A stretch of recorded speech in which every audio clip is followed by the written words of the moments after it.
You know, what I love about old Hollywood stories and royal stories and stuff is finding out the bits that you didn't know, you know, the sort of thing.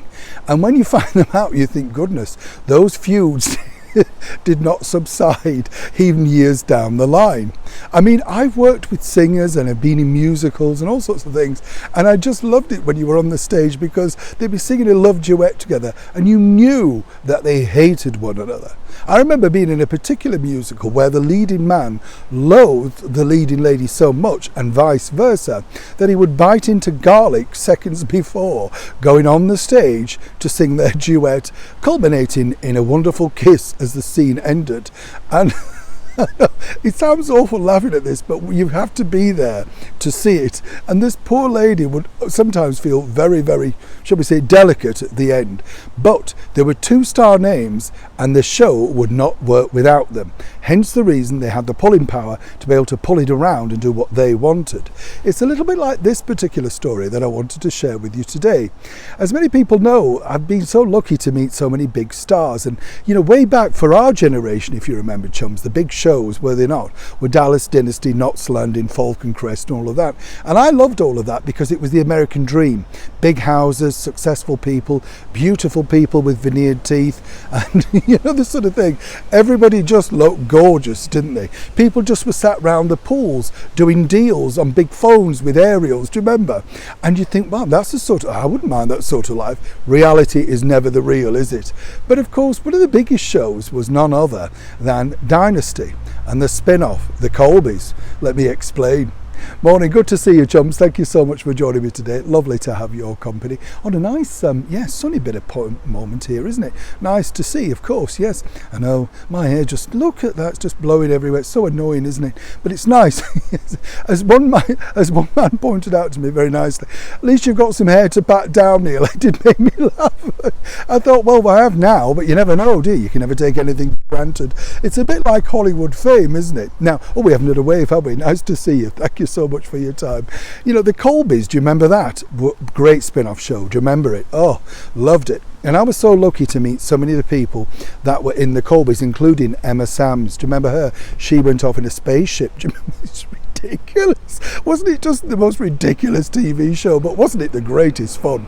And then Maxwell Caulfield, the hunk from Grease 2. Do you remember him? He was in it, wasn't he? I think he was a son of Charlton Heston. And many of you know I met Charlton Heston many, many years ago. And a wonderful man. He invited me into the dressing room along with his wife, and we just had afternoon tea. He was a lovely, lovely, down-to-earth man. And what was fascinating, I didn't realise this until going back through the interview, was that Charlton Heston, as you know, played Jason Colby. And his wife was played by none other than the beautiful British actress Stephanie Beacham. Now, I remember Stephanie, many people might remember this on the show, from a Birmingham-based soap called Connie. Do you remember? With Pam Ferris, who then went on to be in Darling Buds of May. Brilliant TV series and very 80s when you think. And a theme song by Rebecca Storm called The Show. Do you remember that? Absolutely. You see, the memory banks just flood open, don't they? Now, what was interesting was talking and meeting all of those people. And, you know, at the time, these shows were like the colossal movie houses of the old-time golden age of Hollywood. Now, Barbara Stanwyck, of course, was the lead star in that particular show, alongside Charlton Heston. But you see, Barbara Stanwyck had a bit of a reputation, and I've met many people who'd worked with her, like Mickey Rooney, Debbie Reynolds, people like that, you know, and they said she was a wonderful lady, very nice, but very, very ruthless in the business world. And what was interesting was that the producer of, you know, that show, the Colbys, Aaron Spelling, who I also met many years ago, well, originally they wanted, get this, Kirk Douglas. Yes, Kirk Douglas to be in the part originally that then was inhabited by Charlton Heston. Now, of course, Kirk Douglas was a mega movie star, and, you know, Aaron Spelling apparently thought this was going to go well and all of this, but then he came up to Barbara Stanwyck and apparently no, and she had a say on this, you see.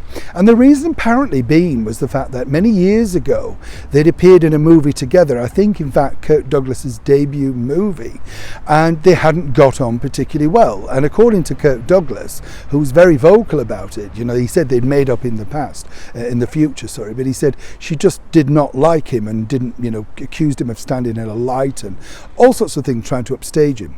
Consequently, at the end, she still had, even at that age, the final say on the casting of that.